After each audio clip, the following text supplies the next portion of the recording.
All right, I think we're going to go ahead and get started. Thank you for coming to the session today. I'm going to take a time to introduce myself. I'm Mark Paternostro. I'm a professor in the School of Medicine, and I'm one of the teaching track faculty, so I spend a lot of time in front of a classroom. I've been here for about 10 years, so what you're going to see is kind of the evolution of what I've done since I've been at WVU. Let me talk a little bit about some, here's the obligatory objectives. I'll talk to you about the one that's most important to me is after this session, if you go home and think about teaching in a new way, that's great. That's what I want you to be able to do. We're going to go over some ideas on how to get students to be engaged inside and outside the classroom. And what I've done is I've kind of went back and looked at some history of education. Most of us with PhDs, at least at my age, never took an educational course, so we just throw it in a classroom and figure out how to do it. But I did some educational theory work, and I'll talk to you about that. My PhD is in neurobiology, so I'm always interested in how students learn. So there's a little bit about this concept of brain rules. And what really started all of this is I was at Penn State, one of their branch campuses, and I was doing administrative work and teaching small classes. And when I came to WVU, this is what I was faced with, right? So this is my class for the spring. That's one of those, you've seen it all, you've probably done this, that's 300 and something students in there. They're way in the back, I'm on stage, and I had to rethink everything I did because I was used to being in front. That was before PowerPoint I was even teaching then, which is kind of scary. I was whiteboarding chalk all over the place. So somehow during my interview, they showed me the room I was teaching in, and I was kind of shocked because they didn't tell me I was going to be teaching like that. I figured out what to say and got the job, and then in the past 10 years, I've kind of redone everything in terms of how I think about a lecture. So I'm going to focus just for a little bit on large groups, and then we're going to get off of that subject. When you look at large groups like that, you're not engaged with your students. It's hard to physically be engaged with them. It's hard for them to be engaged with each other because they're so spread out. I always talk about the yawning effect. If you lose a couple of students, then it just starts to spread. And everybody all of a sudden is doing things that they're not supposed to do in the classroom. So how do you keep them engaged is really the key to all of this. I found this is Matt Groening who does The Simpsons. You can tell that's not what you want your classroom to look like when you're standing on stage, and that sometimes can happen.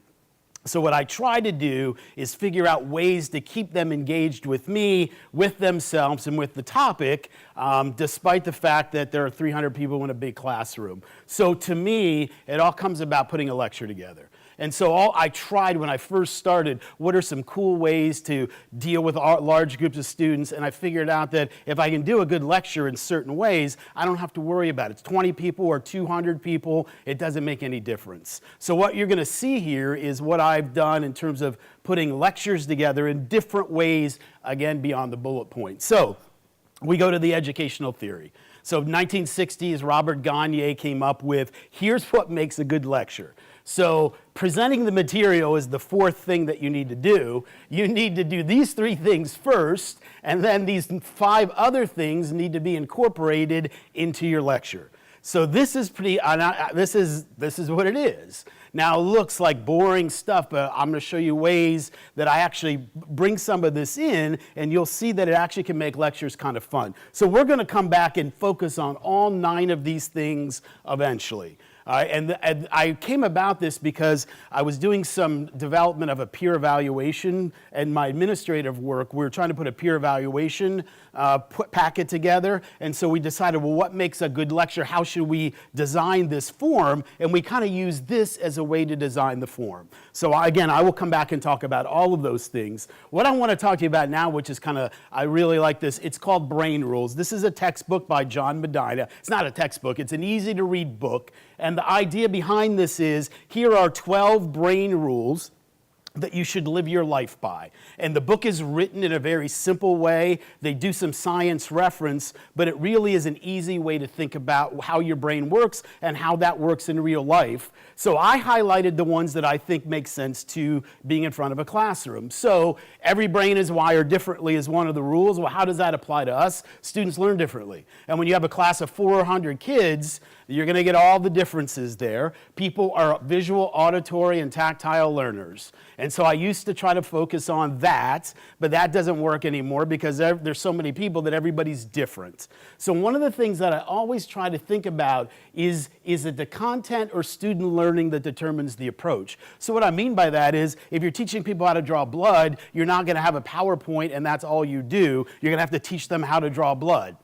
So you have to decide based on what you're presenting what might be the best way to go with it. And I'll show you again some specific examples of what I mean by that. We don't pay attention to boring things, which is pretty obvious. What impact does that have on teaching? Well, your brain, this is all studies. The brain likes the big picture, it hates details. I teach in medical school, and it is so much detail-oriented that you lose the big picture. And so people tune out after about 15 minutes. When you hear the same person talking about the same stuff, within 15 minutes, your brain starts to check out a little bit. That has an implication on how you put your lectures together. The other thing about this is people multitask. So you have your phones out, you have the computers out, students are taking notes. Multitasking reduces boredom. That's why people multitask, because they're bored with whatever there is doing at that period of time, so they're going to do something else to distract them, and multitasking decreases productivity. So we think we can multitask, and we think that's great, but in reality, you really can't. All the science says that you need to be focused to be able to get something out of it, but we lose students all the time. So I'm going to, again, show you some ways that maybe we can reduce that and keep their attention. The other one, this is my mantra, you got to repeat to remember, and you got to remember to repeat. If you're going to learn something, the repetition is important. But repetition can be boring, so we have to find ways to make that not boring. Here are some of the things that happens here. And the first bullet is pretty cool. Memory occurs within a few seconds of learning. If you really learn something, it goes into your memory and stays there. I always want to do this. I never have done it yet. I want to give an exam on a Friday, and I want to give this same exam on Monday, and I want to compare the scores of the students, and I want to see how much information they dumped over the weekend because they just memorized it for the exam and they really didn't learn it. And I want to do it. I haven't had the chance to do it, but I think that we talk about memory dumps. I think students do that. And what they retain is what they really learned. We'll talk about ways to do that. You have to incorporate things gradually. So I'll show you repetition over a period of time. Emotional arousal helps the brain learn. If you can connect emotionally, then you can remember that for longer periods of time. What I teach is easy to do that with because it's medical things, but there's lots of ways to arouse emotions, and we'll talk about those as well. A cool one is your brain recognizes patterns. So it wants to see a pattern. And if it sees patterns, then it connects to it. So I'm going to show you ways that I develop patterns in my lectures that get into that subliminal. The brain is now paying attention because it sees some pattern over and over again. The other thing that's important is that even though we say we're auditory learners or we're tactile learners, it turns out that we're visual. No matter what we say we do, vision is the thing that drives everything. So we learn better through pictures, not written words. And I have a little note there about how bad this slide is then. And then you need to stimulate multiple senses at once, which I will show you how we do that. So if you look at that slide, it is a horrible slide in terms of the learning process because it's nothing but words. And I'm guilty, and I bet a lot of us are guilty of putting something like this, maybe in a PowerPoint or something, and it's not the best way to do it. It's great for information, but you're not going to learn from this slide. And so that's as you start balancing things out, a lot of words don't really help unless you mix it up with some other things. So what we're going to now do essentially is we're going to combine the events of instruction with the brain rules and see if they actually jive with each other. And then I'll show you specific things that I do in my classes that relate to all of these. So any questions before we do that? I mean, I knew I flew through that, but I'm not going to give you a test on it, so it doesn't matter if you memorized anything. All right, so let's do this. So at the top of each of these slides is the event of instruction. Gagne says you need to gain their attention. There are lots of ways to do that. You can start off with video stories, whatever it is. I'm guilty of sometimes going into a class and saying, today we're going to talk about whatever, and then we immediately start to talk about it. So you got to somehow get their attention. I'll show you ways to do it. Now on these slides, I'm also going to give you little tips. So here's the brain rule that connects to this. We don't pay attention to boring things, so I need to get your attention right away. The tip I'll give you is it shouldn't be more than a minute, and in reality, it should take 30 seconds. However you're going to introduce something to the class, if you're going to show a video or do something, 30 seconds to 45 seconds is it. I've seen people show 3-minute videos before a class starts, and I'm out. They check out halfway through the video. So it's got to be short and to the point, and you get their attention right away. So I'm going to show you, here's out of my lectures. That looks fun. Dynamic respiratory mechanics. And these are the learning objectives, which are just, those 3 learning objectives take me 50 minutes to teach. So if I started off with that, we're out already. So here's how, these are for medical students. Here's how I start the lecture. I show them this picture. Come on, there it is. And so we talk about snorkeling. So my son asked me once, and you're going to have to answer some questions here based on your knowledge of physiology. Why is that snorkel, they only can be about 12 to 15 inches long? You can't have a 4-foot snorkel for various reasons, because it's a little tube and you're trying to suck air through it, and you have to take in big breaths to be able to do it. So there's a physical limit to how big that can be based on our ability to breathe. So I'll show them this picture. That is not the Loch Ness Monster, that is an elephant. And if you look at an elephant, they actually have the ability to breathe through their trunk as a snorkel. And so they can be 7 to 8 feet under the water with their trunk sticking out of the top, and they're sucking air in through their trunk. Now, the reason that they're able to do that is their lungs are attached to their chest wall in a different way. They literally use the muscles in their chest wall to just suck the air in like a bellows and push it back out again. We can't do that. And so now that leads me into the ability to do everything else that I wanted to do in that lecture. They're paying attention. Elephants are cool. I show them, sometimes I show a video of the elephant actually swimming that way. Now I've got their attention. And then everything I do is coming back to these concepts that I introduced here. That is a lot better than just starting with that and then going into the sets of lectures. Took about 45 seconds.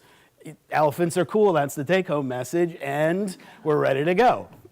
So there's one way to do it. So you can start off a lecture somehow like that. The other thing that Gagne says you should do is you should inform your learners what they're going to learn. Now, I go beyond that. It's not what, but it's how you're going to do it. So sometimes I'll go into class and say, today we're going to do group work. I'm going to make you look at graphs. We're going to do math calculations.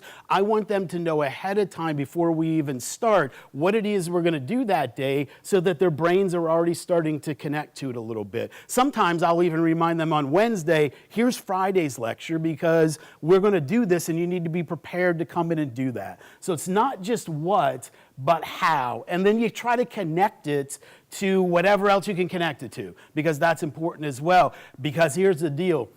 Again, your brain likes the big picture, and it wants to know why. Everything that we do, and this is like 2-year-olds, right? Why? That's how our brains still are. That wants to know why it is that we're learning these things. And if there's no connection for the students, then you lose them already. So, and the thing, if you look at neurobiology, what your brain does is it connects all this information to your past experiences. That's what it's looking to do. Why am I doing this, and how does that relate to what I've done before? Whether that's the lecture the week before, the lecture 3 months ago, a different class, that's what your brain's always trying to do. And if you can tap into that, then you can keep students engaged and have them connected. So let me show you a picture. I'm going to show you an example I use in my class about why this is with past experiences. So I'm going to show you a picture, and I just want you to yell out what you see. So don't think about it.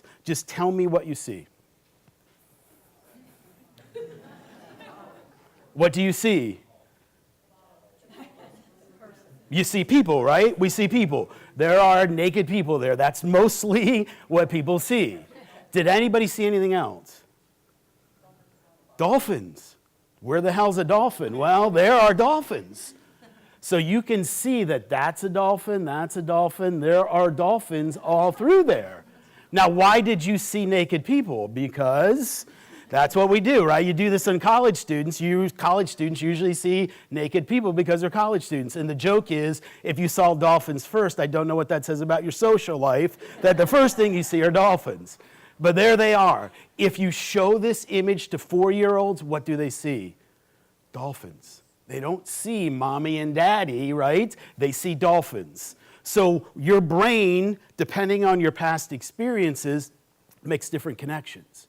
And so when you build past experiences in all of your lectures, things that we build on, that's the whole point of doing a whole class over a semester, as they're building, oh, now I understand why he said what he said then, because now it's starting to make sense. And that's what sometimes students don't get, and that's what sometimes I think we rush through things so much that we forget to make those connections for students along the way. All right. The other thing that Gagne says you should do before you even start presenting material is that you should do some recall of prior learning. Now, I will tell you, some days I start class off with a video, then I start lecture. Other days I do the informing the learners of what we're going to do. A lot of times on a Friday, I'll do this because we just had a week of lecture. So then I'll do a mini review before we start Friday's lecture based on what we did the previous couple of lectures. I go old school, even though it's a big classroom, I pull out an overhead transparency and I just start writing terms on the board. I tell students, I don't want you to take notes, I just want you to listen, and I will review major concepts like in 2 minutes. And I'll just go through it very quickly, throw words out, remind them of things that we talked about that are important for what we're going to do now. I do keyword review games. I throw a bunch of keywords up, and I tell them work in groups and show me how they're connected to each other, just to get them thinking about what it is that we did before we move on to that other material. So it's another good way to start the class off. And again, the brain rule here is you got to repeat things to remember, and you got to remember to repeat them. And so repetition spread out over longer periods of times, the brain starts to connect to those things and starts to make some points. Okay. So there, it took us 20 minutes. We haven't even started the lecture yet. Now we get into how do you present the material. Doesn't matter what your bullet points are, because this is, again, beyond the bullet points. But if you start to think about it, you need to lecture in chunks. A 50-minute lecture is not a 50-minute lecture. It's 3 15-minute lectures. That's the approach that I started to take, because your brain tunes out after about 15 minutes. So in between those times, I add something in there to break that up. And I will show you some of the things that I do. You can do another video story, whatever it is. You can do assessment activities, which I'll show you about those. I always tell people, it's fun showing that kind of picture and stuff, but there's a balance between being fun and silly versus the relevance. So you have to balance it out. I try to find things that are relevant to what I'm doing, but also waking the brain up a little bit. And again, starting simple and then building up to the more complex is really important. And I'm guilty of this too. Sometimes I jump right into the details. And that just, you'll lose students right away. So I'll show you some examples, things that I do. Here's one I did from a class I just taught, undergrad class. And here are all the brain rules. I mean, this is everything. They learn differently. I mean, this is about every brain rule there is applies to doing this in 15 minutes and then doing something and then moving on to something else while you're making connections. So here's a slide from what I did. This is a horrible slide again.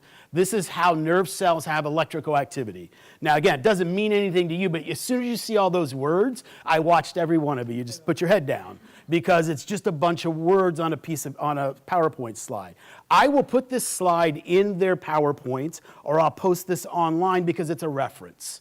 And they have it to go to, so they don't have to worry about taking a lot of notes, but I want them to take some notes. So what I do is I turn that into something that's visual. So here is a visual image of that electrical activity, and then what I just did is take those 9 bullet points and condense them down into 4. That's the big picture. So now I'm condensing details into the big picture. Before we do the details, I then highlight on this all of these different phases that relate to those 4 bullet points. And now we go through, and I will spend maybe 5 minutes on this slide. I ask them questions. Why does sodium go in? Why does potassium go out? Making them recall other things. But instead of teaching from just that list and reading 9 points, I now turned it into something here. It's visual, there's repetition, and they're actively taking notes because I'm talking through all of this while they're taking some extra notes at the same time. And so this is a much better approach than that.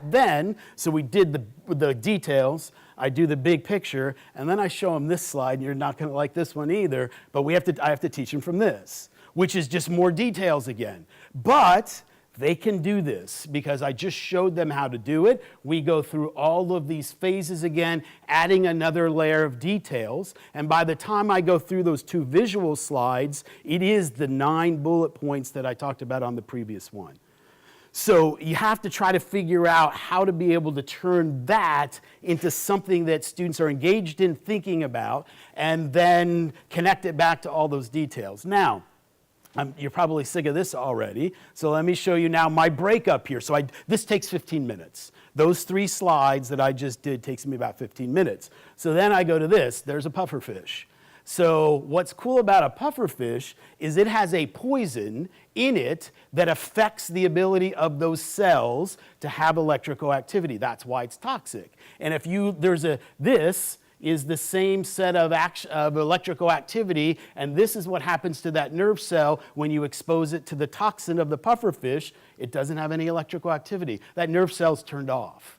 So the connection here, I just found this article, an entire family got paralyzed because they ate pufferfish and it was prepared incorrectly. That was out of Brazil at a sushi restaurant in Brazil. So again, I spent a little more time on it, but this is my little breakup. 15 minutes of all that, and here is a kind of interesting little factoid about it, but it still connects back. And I asked the students, explain to me why it looks like that. So I'm actually making them do work, think about it a little bit, and then we do a little fun stuff. Now it's time to move on to something else.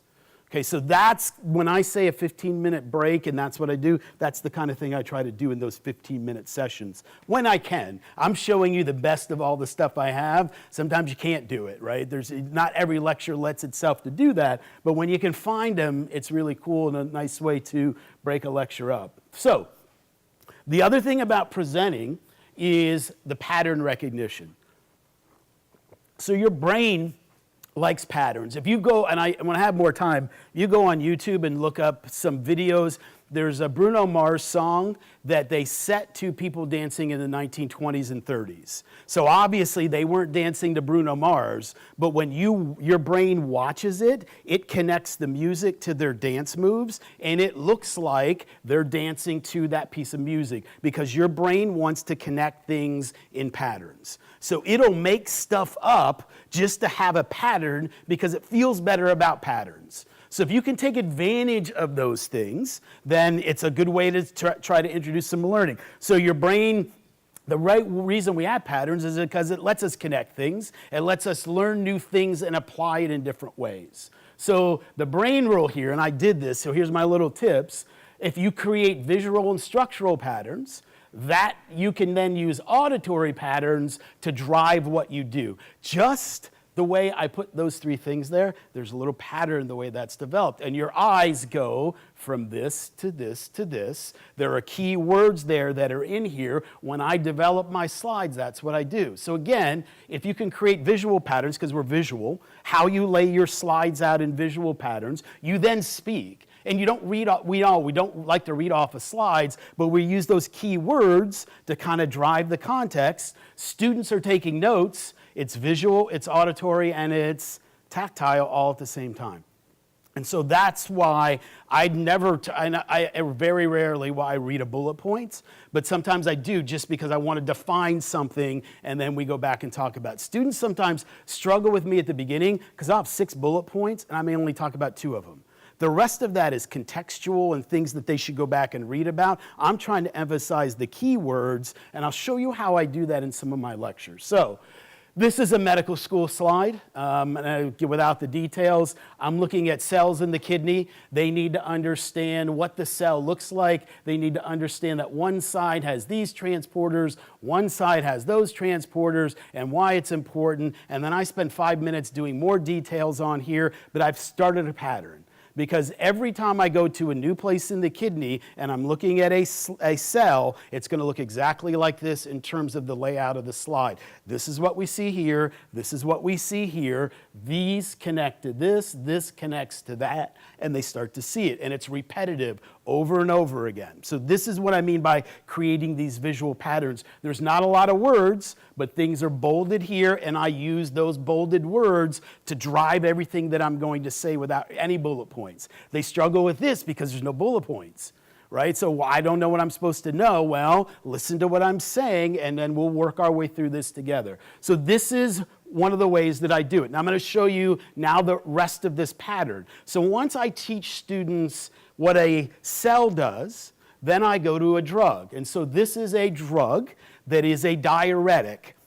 You can see the pattern, blue, there's the diuretic, and then this drug blocks that transporter in the kidney to cause you to increase your urine output. Diuretics are used for people with congestive heart failure, those kinds of things. So if you need to get somebody to get rid of fluid, this is a diuretic you might use. Medical students need to understand where it is and how it does what it does. So this is a very simple slide that starts to introduce that concept. So I did here's the pattern again, I'm repeating it. I did this normal cell, I did the drug, and now I do a genetic disorder. And there's a lot of patterns on this slide. Some people were born with a genetic deficiency in those transporters. So this is called Bartter syndrome. Now you'll notice here the cause is highlighted in red. There's the cause of their problem. Genetically, they're born this way. The symptoms are always in green on my slides. So as soon as students see it, boom, they go to the symptoms, and then treatments are always in blue. So there's a repetition within the slide, there's a pattern in the slide, and then there's a pattern in the series of how I do those three. And it kind of repeats itself, and they get in the groove of this is what we're going to do. Boom, boom, boom. Slides are laid out in a particular way, and even though it's a lot of details, the brains are kind of happy. So here we go. 15 minutes to do those. So we need a brain wake up. So let me tell you a little bit another story. So this has nothing to do with the human body. This is horse racing. And now if you go back and look, this drug that they give people is called Lasix. And they give Lasix to horses. And this is these L's here tell you that horse is taking Lasix. So I won't get into why it does it, but they give these, and this is, there's a lot of issues with horse racing and those kinds of things. But they give a diuretic to horses. You've heard that expression, I have to pee like a racehorse? That's where it comes from. So this is this is what I do with my class. Now, I will tell you, my father passed away 3 years ago of kidney failure. And my dad and I used to go to the racetrack all the time. Guess what drug he was taking? He was taking Lasix. So he thought it was the coolest thing in the world that he was taking the same drug that the horses were taking. And again, one of the things about it is we used this and we went to a racetrack together and we found this long shot and we each bet $100 on it and we won $5,000 because of using this concept of Lasix. And I remember walking in, I dropped him off at the house, he had $5,000 in his pocket, and I'm like, last thing he said to me is, don't tell your mom. I'm like, how are you gonna hide $5,000, a wad of $100 bills walking in? And there he is. I still can't look at the picture sometimes. Because now, again, this is emotional connection to students. They will not forget Lasix and some of these things as I start to pull in some of these personal things with it. And that's what I mean by emotional arousal and making connections. If you're not comfortable doing that, then don't try to do it because it can get awkward. But if you're okay with doing these kinds of things, students really make a connection to it. Okay. All right. So we do 3 things before we start the class, however you want to do. You divide your lectures up into chunks. And now, on top of that, here are some other things that Gagne says that you should still try to do. And one of them is guide student learning. I go with the assumption, regardless of who I'm teaching, students don't know how to learn. They don't know how to study. Medical students still don't know how to study. They cruise through undergrad, and then they get to medical school, and they're like, I don't know what I'm doing now because I have so much information, I can't figure out how to process it. Especially my undergrads, and I'll tell you about them a little bit. So I try to give them some ways to do it. You can use mnemonics, you can use other things. That looks like I don't like mnemonics because I can't remember them, right? And if you can't remember it, then it doesn't do you any good. This one works. This is for eyes, the muscles that control your eye, and it's a mnemonic for some of that stuff, but it's easy to remember because it looks like a chemical formula. So you can remember that pretty easily, and you're memorizing quite a bit of details simply based on that. So I always try to give them study aids, but I try to teach them how to study, and I try to teach them how to do it specifically for the content. So the brain rule here is they learn differently, you got to repeat things, you need visual aids to do it. So let's talk about a little bit about, I'll give you a personal experience about my students. So if I do this first day class, the class you saw a picture of, I said, how many of you are going to make flashcards to study for my class? And about 80% of them raised their hand. And I just want to scream. So this is what they do. So if you're going to study phys, they're going to make flashcards. You can buy them from the textbook. You can buy the apps online. And the problem is they look like this. That is not a flashcard, right? Because that looks like a PowerPoint slide that I would teach from, but that's the flashcard that they can purchase from the textbook company. And it's just basically way too much information. And I would not want a flashcard that way. The other thing that students can do is they make their own. And when they make their own flashcards, all they're doing is just copying notes without even thinking about it again. So that doesn't do them any good either.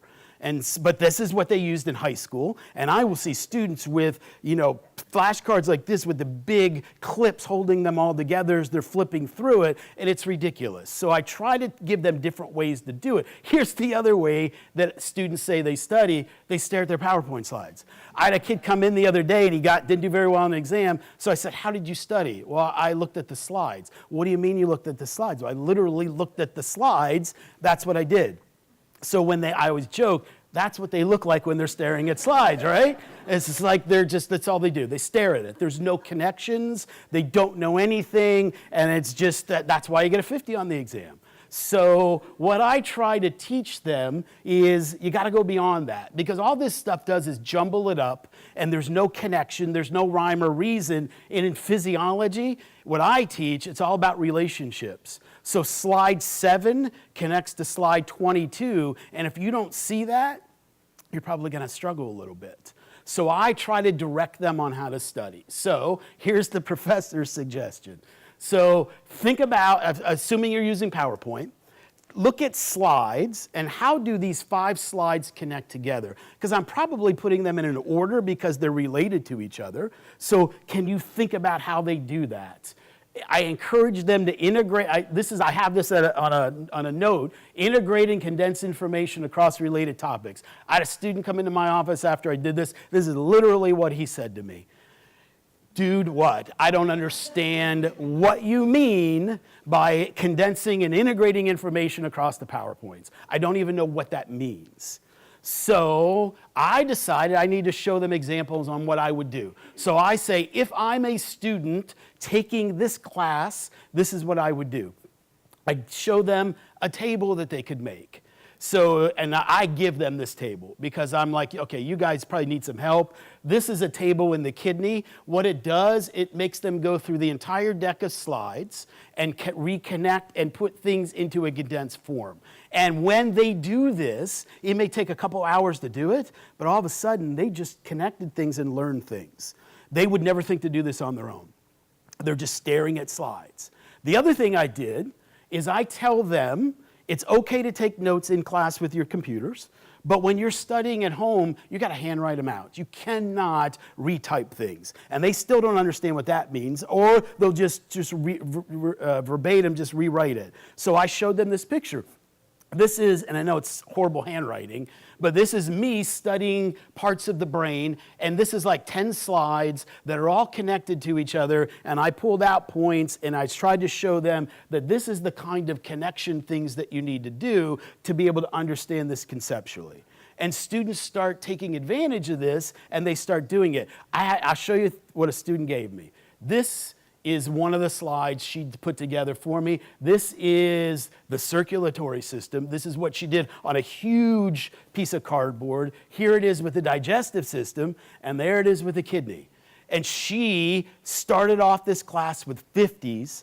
By the end of the semester, she was getting 90s on all her exams.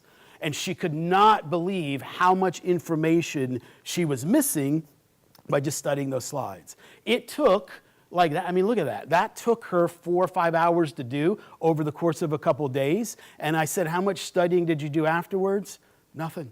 All she did afterwards was go back to the PowerPoint and just check off that, yep, I understand this, yep, I understand that. I can't get students to learn how to do this. They don't want to do this because they're so used to doing the other things. But however you can guide their learning is really going to play a big role in what they do. And I have students tell me, now this is what they do on other classes. This is what in the sciences, this is the kind of stuff we have to be able to do. Coming out of high school, a 200 level class, then they're not doing this.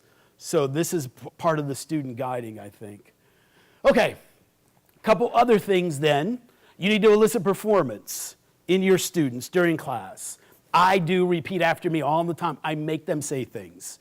So 67% of the water was reabsorbed in the proximal tubule, and I will make them repeat it. And until everybody repeats it, I keep saying it over and over again. So I make them talk in class all the time. I do close your eyes and visualize. So close your eyes and think about the heart, and then I describe something through the heart, blood flow through the heart, while they're closing their eyes and just imagining it, because they need to be able to do that to study. And so I do these things all the time. We practice. I teach respiratory physiology. I make them breathe. So I have them breathe in different patterns, take a deep breath, feel what's going on. Those kinds of things really make a connection. Somehow you got to get them involved in the class a little bit. And again, obviously performance is a big deal. Now, I'm headed into this concept of, at some point along the way, in your lectures, you might want to review topics with them with assessments, practice questions, whatever it is. What I will always tell you, and I was guilty of this and not thinking about it the right way,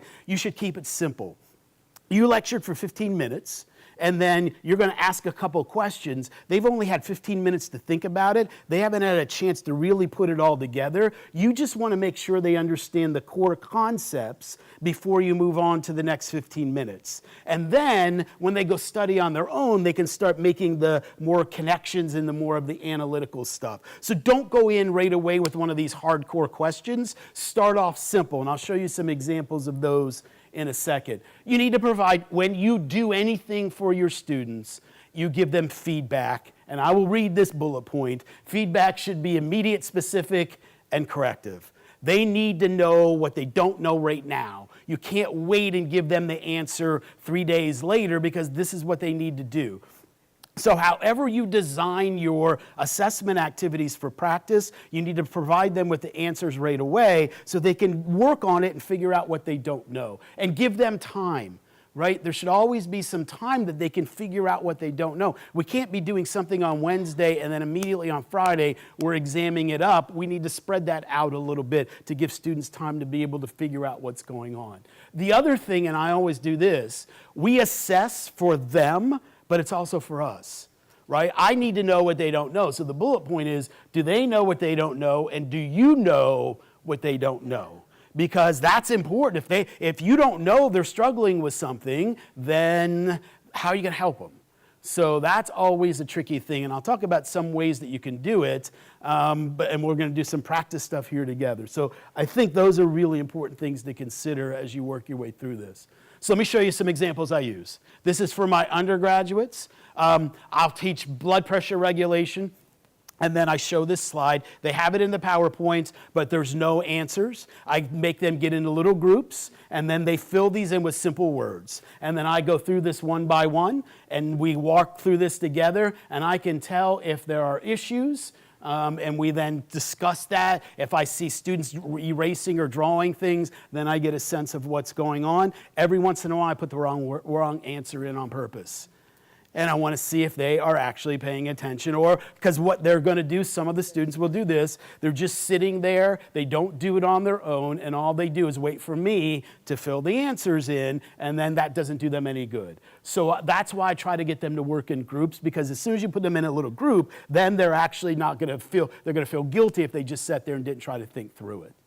Okay, so this is one of the things I'll do for my undergrads. Here are some examples for med students. This is a basic, and I do this, I give them about a minute. This is a very simple medical core. Did you understand that simple concept? Here's another one that looks a little more complicated, but it really isn't. It's a medical core. This is what we do. So I lecture for 15 minutes, and then we do these questions together. Now, before I forget, what I do at the end then is the students don't have these in their PowerPoint. So they don't know it's coming. I do this, and at the end of the week, I take all these slides out and I email it to them so that they then have it as a way to go back and study on their own. This is a little more complicated. So this is more of an analytical kind of thing that they have to evaluate. This is what med students see on board exams, that they have to do this kind of thing. And then here is a clinical one. This is straight up, here's a patient. And now what I try to do when I do this is let's pick out what are the most important symptoms that we might see here, and how does, this is going to take me 5 minutes to do, but this is what I do with the students. These are the kinds of assessments that I do in those 15-minute windows. So sometimes I do a video, sometimes I do an assessment. It depends on the day and what it actually is. And all on my evaluations, teaching evaluations, this is the thing they like the most, is as much repetition and practice as they can get. It really helps them. Even the undergrads, that's what they want to do. They want to know what they don't know for the most part, and this kind of stuff helps a lot. Okay. The last thing that Gandhi says is retention and transfer, which is easy. For me anyway, you're a medical student, you got to pass your board exams, so this is obviously relevant to you, but somehow you've got to make things relevant to them. Whether it's careers, whether it's other classes they're going to take, whatever it is. And my son had taken a couple of GEFs here, and he's like, I didn't realize how important some of these things are. He's now going to be a Soc minor because of some of the stuff that he got in his sociology classes, and thought that's going to be really cool for me to understand in business. So whoever did that with him, I applaud them, because he didn't want to take that course. And now it's going to be his minor because of it. So those are the kinds of things that we always want to try to do, is transfer that information over. Okay, so here's how I would somebody said, can you describe your teaching? This is what it is. So I try to create what I call a learning smorgasbord, which means you can pick and choose what you want. So I'll talk a little bit about some more of these. I really think that I make my classes that you have to come to lecture, that you can't just look at that PowerPoint on your own and be able to do it because you're missing stuff. Students realize that they do need to come to lecture, and it's not just reading bullet points. I really spend a lot of time on the first day introducing myself to students, and I'll tell you why. So the first lecture is really more, here's the class and here's who I am. I talk about my tattoos. I talk about my kids. The dog picture comes up because Misty shows up over the course of the semester. I play Dungeons and Dragons. I talk to them about stupid stuff like that, because they will then come to my office because they feel a little bit connected. I had 2 students come to my office in the spring because I said I play Dungeons and Dragons, and they came in and said, so do we. And they started to come in regularly. I doubt they would have come into my office if there wasn't that kind of connection. Not everybody's really comfortable with that. That doesn't bother me, but somehow, if you're doing especially a large class, you got to make connections to them, and then all of these other things are secondary. I have practice questions online. I do all these things outside of class. You might not need them, but you might need all of them. You might need some of them. So I try to set up other things. I do chat rooms every once in a while with students on a weekend before an exam. If you can figure out how to use Twitter and Instagram to teach, I still haven't been able to figure it out to do it in Phys. I think students don't want you there anyway, because that's their own little private window. So I don't do any of that, but people are out there trying to do it. I will tell you, the thing that I think you should always do is try to think like a student in your class. If you're a student taking this class now at a sophomore level, whatever you are, what does that mean? Because it's different than us just doing the same thing every semester. And again, be flexible, but they take advantage of that. If you're a little flexible, they see that. It's like sharks in the water with the blood. They'll come all over it. I have students missing exams all the time, and we can talk about the whole large group stuff later on, kind of running out of time. But I always try to put all of these things together. And again, how do you do what you're going to do next? So here's my thoughts. If you're going to do anything like revising lectures, that you take a lecture that you really like and then try to revise it first.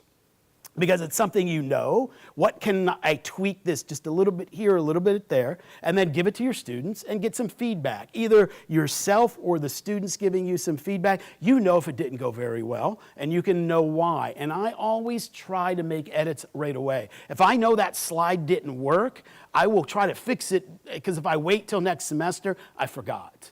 I have a little notebook that I keep that I write notes down just to remind myself, you got to fix this or do that because there was a glitch here to be able to do it. Then go back and pick a lecture that you struggle with.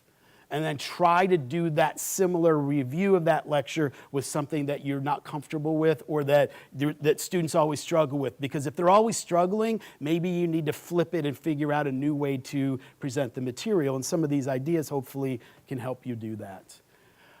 So then the last one, I'm almost right on time. How do you end a lecture?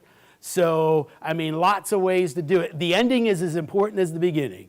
And it always gets thrown away because you get their attention. And what happens is you go to the end and students start to see it. And in a big classroom, they start to put their stuff away. And there's the yawn again. Everybody's getting up to leave. And you're not ready for that yet. So I always try to end 5 minutes before the end of the class because they're not looking at the clock and not expecting me to be done at that point in time. So whether you're summarizing, previewing, transitioning, and then I always joke, here's one of the other next lecture topics. If you want to come to my class, gambling, drinking, sex, and your kidney, that is a lecture topic. I gave you the gambling tip, and you have to come to my lectures to figure out the other ones. So that's all I have for you. There are those references. So if we have time, if you have any questions, I'd be happy to answer them.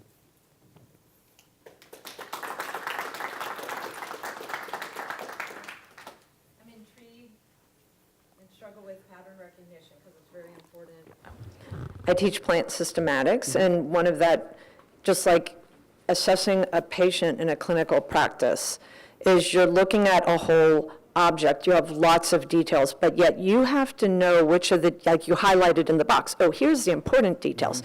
And then there's all this other stuff in here that basically is a distractor. Right. And so the same thing from my standpoint, there are some students that are just seem to have a natural at seeing and finding those patterns. And then there are others that, they're looking for some kind of mechanical formula, or they latch onto one thing because they think there's one thing that's the key or answer. So do you have any advice or suggestions? A lot of times, especially with that medical one, is we go through almost the steps. So if you don't recognize the pattern, this is the first thing you should look at. This is second, this is third, so that they get used to being able to do it. Because some of them can't do it until they're taught that this is the sequence you have to go through. And some students just pick it up on their own, you're right, others do not at all. They struggle with it.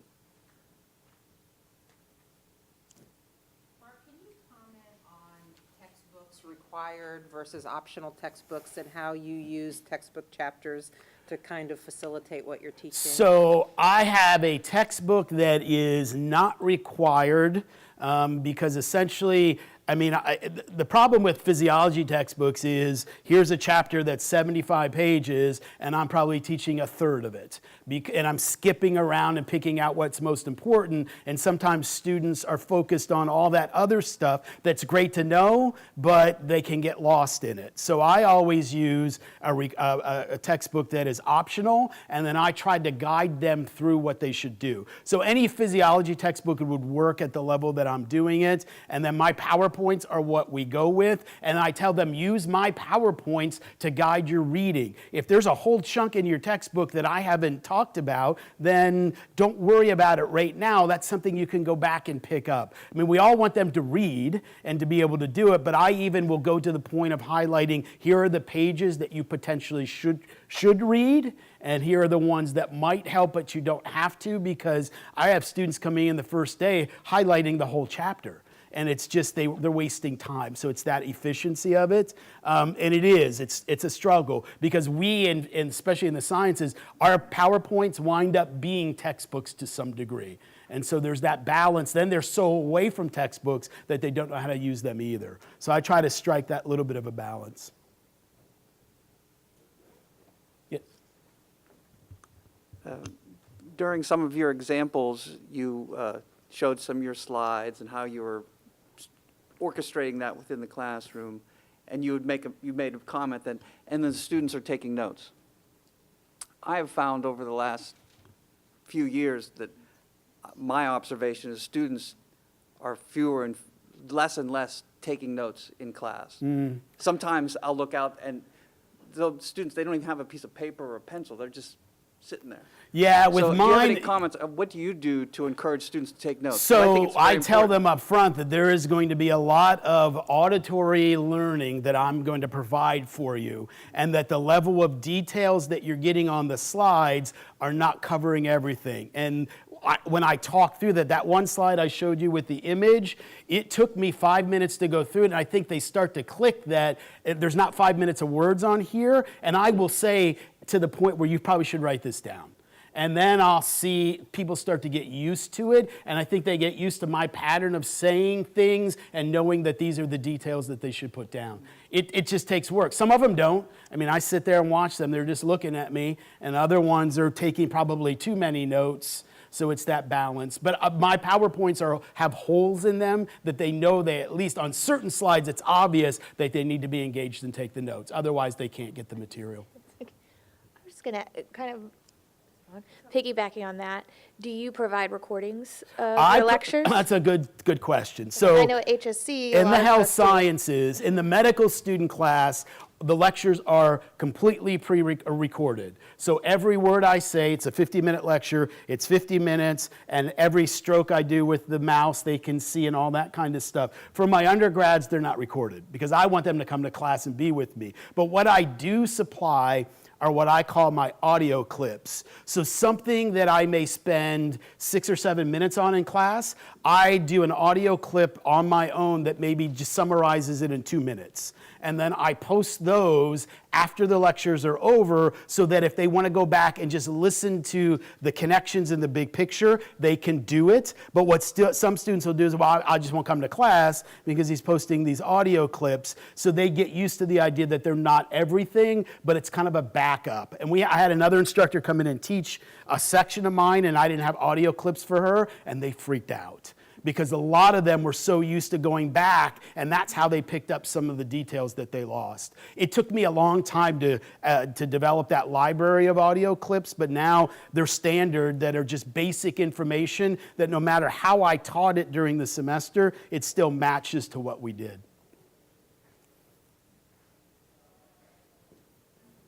All right. Thank you.